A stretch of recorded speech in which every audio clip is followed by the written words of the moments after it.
Subhani Sheikh sir Suryapet జిల్లా అధ్యక్షుడిని retirement employees association బకాయిల సాధన కమిటీ మరి ఇవాళ మా సూర్యాపేటలో జరిగినటువంటి ఒక విషయం చెప్తే నిజంగా హృదయం ద్రవించిపోయే పరిస్థితి. Syed Hussain teacher just retire అయిండు, బిడ్డ పెళ్లి చేసిండు. ఒక 1 year బిఫోరు ఒక 20 లక్షలు అప్పు చేసిండు. వస్తాయి కదా ఒక 60 లక్షలు రిటైర్మెంట్ బెనిఫిట్స్ అని చెప్పేసి ఆ ఒత్తిడికి తట్టుకోలేక, అప్పుల వేధింపులకు తట్టుకోలేక జస్ట్ ఒక 3 రోజుల కింద హార్ట్ అటాక్ తోటి మానసిక వేదనతోటి చనిపోవడం జరిగింది.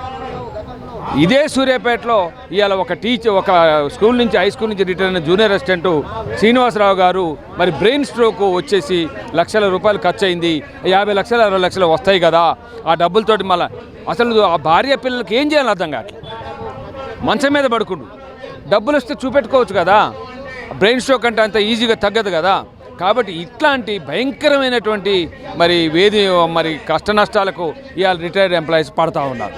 ఇప్పుడు రిటైర్ ఎంప్లాయీస్ బకాయిలకు సంబంధించి చూస్తే గతంలో జస్ట్ 10 రోజుల్లో జస్ట్ 1 month లోపటే డబ్బులు వచ్చింది. కిరణ్ కుమార్ రెడ్డి సీఎం గారు కానీ, కేసీఆర్ సీఎం గారు కానీ వాళ్ళ పరిపాలనా కాలంలో అసలు జస్ట్ 10 రోజుల్లో యాజ్ పర్ చట్ట ప్రకారం ఎసెన్షియల్ ఉద్యోగస్తుల జీతభత్యాలు, రిటైర్మెంట్ జీతభత్యాలు అనేవి అది కంపల్సరీ ప్రియారిటీ. మనము బడ్జెట్లో ఖర్చు పెట్టేటువంటి డబ్బుల్లో ప్రభుత్వం నడవాలి కాబట్టి, ప్రభుత్వాన్ని నడిపించేది ఉద్యోగస్తులే కాబట్టి వారి యొక్క ప్రియారిటీ నెంబర్ 1. అలా వాళ్ళకి చెల్లించినట్లయితే ఆ ప్రభుత్వం దివాలా కిందకు వస్తుంది. ఇప్పటికైనా వేలాది లక్షలాది మంది ఉన్న రిటైర్మెంట్ ఎంప్లాయీస్ యొక్క బకాయిలను చట్ట ప్రకారం ఇవాళ కోర్టు విషయానికి వస్తే హైకోర్టు పలు సందర్భాల్లో వెంటనే ఇవ్వండి, వడ్డీతోటి ఇవ్వండి అని జడ్జిమెంట్లు ఇస్తాను. పోనీ మీరేమన్నా ఇయ్యమని చెప్పేసి కోర్టులో వేయండి, అట్లా కూడా మేము ఓకే ఇవ్వనా, మీరు కౌంటర్ ఫైల్ చేయట్లేదు కదా, ఇస్తామంటున్నారు కదా, మాకు చట్ట ప్రకారం రావాల్సినే కదా, ఎందుకు ఇట్లా వేధిస్తూ ఉన్నారు? ఇవాళ 2024 మార్చి నుంచి కనీసం ఒక 20,000 మంది పై మాటలు రిటైర్ అయ్యారు. వాళ్ళకి కావాల్సింది ఎంత? ఒక 7,000 కోట్లు 8,000 కోట్లు ఉంటుంది. మనం బడ్జెట్ చూస్తే 3 లక్షల కోట్లు, వేలాది కోట్ల రూపాయలు ఖర్చు పెడతా ఉన్నారు. మరి ఎందుకు ఇట్లా చిన్న విషయానికి మీరు ఎందుకు చేస్తూ ఉన్నారు మాకు అర్థం కావట్లేదు. ఇప్పటికైనా ఈ చావులను ఆపాల్సిన బాధ్యత ఉన్నది.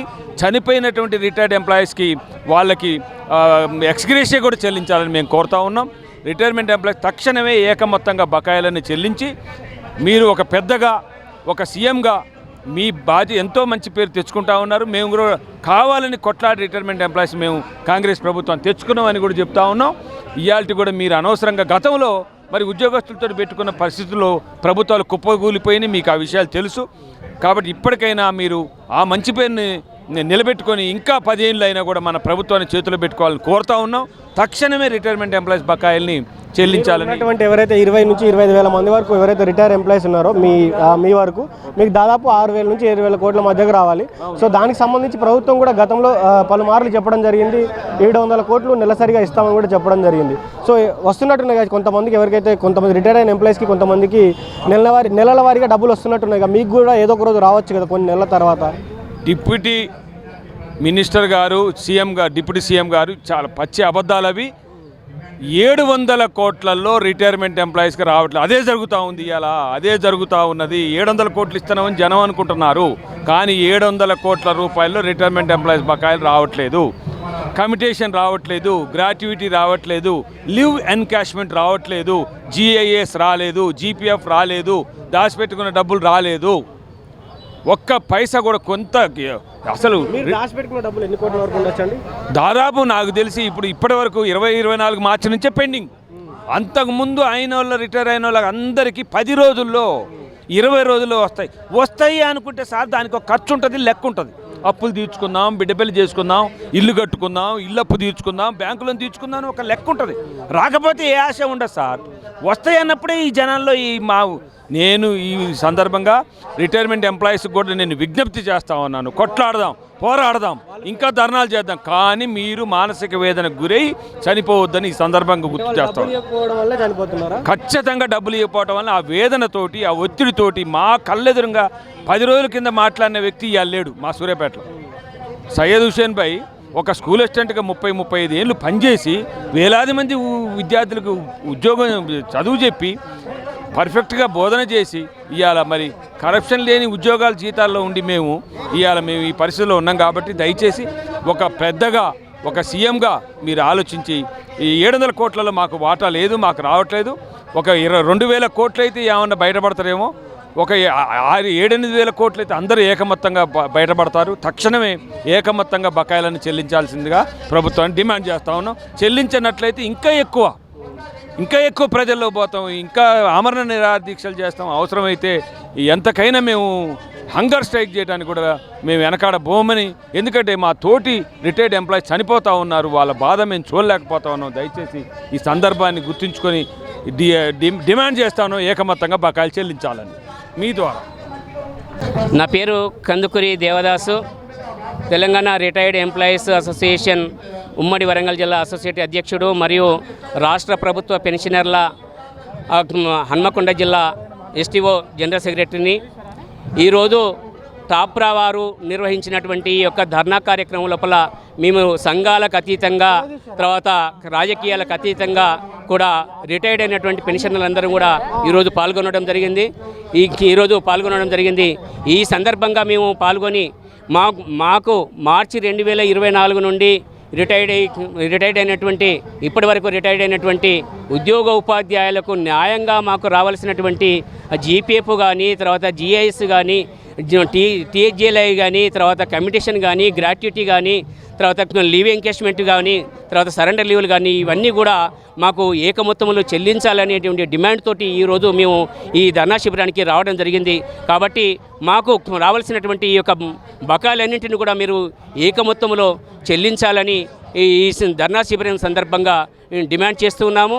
తర్వాత అదేవిధంగా మీరు మా దగ్గర డబ్బులు లేవని అంటున్నారు, మమ్మల్ని కోసిన డబ్బులు లేవని అంటున్నారు కదా, మీరు పెట్టేటువంటి పథకాలు అనేటువంటివి ఏవైనా ఆపారా? ఇప్పటికి కూడా ఏ పథకం కూడా మీరు ఆపలేదు కదా.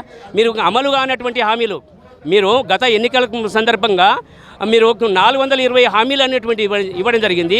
ఉద్యోగుల ఉపాధ్యాయులకు ఇచ్చినటువంటి ఏ ఒక్క హామీ కూడా మీరు ఇంత నెరవేర్చలేదు. తర్వాత దానికి పోను తర్వాత 420 హామీలు ఇచ్చి తర్వాత మీరు కేవలం అధికారంలోకి రావాలనే ఆకాంక్షతోటి మాత్రమే మీరు ఆ హామీలు ఇచ్చిండ్రు. తర్వాత అది కూడా అధికారంలో రావడానికి కూడా కారణం మేమే. అప్పుడు మేము ఉద్యోగులుగా ఉన్నాము, ఉద్యోగ సంఘ నాయకులుగా, నేను టీచర్ సంఘాల నాయకులుగానే ఉన్నాను. తర్వాత ఉద్యోగ సంఘాలుగా, తర్వాత నిరుద్యోగులు, తర్వాత ప్రజలందరూ కూడా గత ప్రభుత్వము ధనిక తెలంగాణ ఉన్నటువంటి ఆ యొక్క బీఆర్ఎస్ ప్రభుత్వము ధనిక తెలంగాణను అప్పుల తెలంగాణ మార్చిన క్రమం లోపల గత ప్రభుత్వానికి బుద్ధి చెప్పాలనేటువంటి ఆకాంక్షతో మాత్రమే మీ ప్రభుత్వాన్ని మేము ఏరుకోరి తీసుకొని రావడం జరిగింది. తీసుకొచ్చిన తర్వాత కూడా మీరు మమ్మలను ఈ విధంగా బాధ పెట్టడం అనేటువంటి సరైన విధానం కాదు. కాబట్టి మీరు పెట్టేటువంటి ఏ పథకం అయినా కానీ తర్వాత ఈరోజు ప్రజలకైతే ఏ విధంగా పథకాలు ఆపకుండా మీరు అమలు చేసుకుంటున్నారో, తర్వాత ఇప్పుడు 2-3 రోజుల లోపల మళ్ళీ మీరు రైతు బంధు పథకం అనేటువంటిది కూడా అమలు చేసుకోబోతున్నారు. తర్వాత దానికి డబ్బులకు ఏ విధంగానైతే 9,000 కోట్లు వెచ్చిస్తున్నారో, అదేవిధంగా మీరు ఏ విధంగానైతే మాకు అదే కోణం లోపల మాకు అప్పు తెచ్చి మా యొక్క రిటైర్మెంట్ బకాయిలనేటువంటి ఏకమొత్తంలో చెల్లించాలి. తర్వాత మీరు నన్ను కోసిన డబ్బులు ఇవ్వని అంటున్నారు కదా, కోసిన డబ్బులు ఇవ్వాలనుకుంటున్నాను. ఈరోజు మూసీ సుందరీకరణ పేరుతోటి 150,000 కోట్లు ఏ విధంగా మరి వెచ్చిస్తున్నారు? దానికి ఎక్కడి నుండి డబ్బులు వస్తున్నాయి? మరి ఆ 150,000 కోట్లు ఎక్కడి నుంచి తెస్తున్నారు? దానిలో భాగంగానే మరి మాకు ఒక 10,000 కోట్లు ఇస్తే సరిపోతుంది కదా, మరి ఎందుకు ఇవ్వడం లేదు? మరి అదేవిధంగా మీరు మూసీ సుందరీకరణ అని, తర్వాత గ్లోబల్ సమ్మిట్ అని, తర్వాత ప్రపంచ సుందరీమణుల పోటీలని, ఫుట్బాల్ పోటీలు అనేటువంటిది, తర్వాత ఈ విధంగా తర్వాత ఫోర్త్ స్టేట్ డెవలప్మెంట్ అనేటువంటి వీటన్నిటికీ ఏ విధంగా అయితే డబ్బులు వెచ్చిస్తున్నారో, అదే కోణం లోపల మాకు ఏకమొత్తం లోపల మా యొక్క డబ్బులన్నింటినీ మాకు రావాల్సినటువంటి రిటైర్మెంట్ బకాయిలన్నింటినీ ఏకమొత్తంలో చెల్లించాలని ఈ ధర్నా శిబిరం పక్షాన నేను డిమాండ్ చేస్తున్నాను. నా పేరు Kandukuri Devadasu, HGPAT Hanamkonda STO general secretary. గారు, నేను క్లాస్ 4 ఎంప్లాయీ అటెండర్ని. భద్రాద్రి కొత్తగూడెం జెడ్పీలో రిటైర్డ్ అయ్యా. అక్టోబర్ 10వ నెల అక్టోబరు 24లో రిటైర్డ్ అయ్యా. సంవత్సరంన్నర అవుతుంది. నాకు బెనిఫిట్స్ 35 లక్షల దాకా రావాలి. నాకు ఇల్లు అమ్ముకునే పరిస్థితిలో ఉన్నా, అప్పుల వాళ్ళు కోర్టుకి వేస్తున్నారు, నానా ఇబ్బందుల్లో ఉన్నా. నాకు రావాలని బెనిఫిట్స్ త్వరగా ఇప్పించండి. మనమే 35 లక్షలు రావాలి నాకు బెనిఫిట్స్. గ్రాట్యుటీ కమిటేషన్ రావాలి. పెన్షన్ వరకు వస్తుంది. పెన్షన్ EMI సరిపోతుంది. ఇల్లు కట్టుకున్నా, ఆ ఇల్లు 50,000 వస్తుంది. 51 EMI, 52,000 EMI పోతుంది నాకు. ఇల్లు కట్టుకుని అప్పులు తీసుకొని బయట అప్పులు తీసుకుని కోర్టుకి వేసారు జనాలు. కోర్టు చుట్టూ తిరగలేకపోతున్నా. నాకు బెనిఫిట్స్ వస్తే అప్పులు తీర్చుకొని ఇల్లు నిలబడుతుంది. ఒక పాప బాబు ఇద్దరు మ్యారేజ్ చేశాను. నా బాధల్లో ఉన్నా. నాకు 63 సంవత్సరాలు. పెళ్లి చేయడానికి డబ్బు అవసరం పడుతుంది. చేశాను, అప్పు తెచ్చి చేశాను. ఈ అప్పు చేసి ఇల్లు కట్టా. ఇబ్బందుల్లో ఉన్నా. దాదాపు 70-80 లక్షల అప్పులో ఉన్నా. అందుకే నాకు 35 లక్షలు కావాలి. ఈ త్వరగా ఇప్పించమని అడుగుతున్నాండి. తొందరగా ఇవ్వాలి. మెడికల్ ఫెసిలిటీ కల్పించాలి. రిటైర్డ్ వాళ్ళకి మెడికల్ ఫెసిలిటీ అది మస్ట్ ఇంపార్టెంట్. అది ఓకేనా? సౌకర్యాలతో కల్పించాలి. ఎలాంటి సౌకర్యాలు మా వద్ద కట్ చేయాలి, వాళ్ళు చేయాలి. ఇప్పుడు ఎంప్లాయీ హెల్త్ స్కీమ్ అనేది ఒకటి ఉంది, అది పనికి రాకుండా ఉంది. ఇప్పుడు ఎంప్లాయీతో కాంట్రిబ్యూషన్ తీసుకొని కూడా చేయొచ్చు గవర్నమెంట్. అది తొందరగా చేయాలి అని కోరుతున్నాం. ఓకేనా? ఓకే.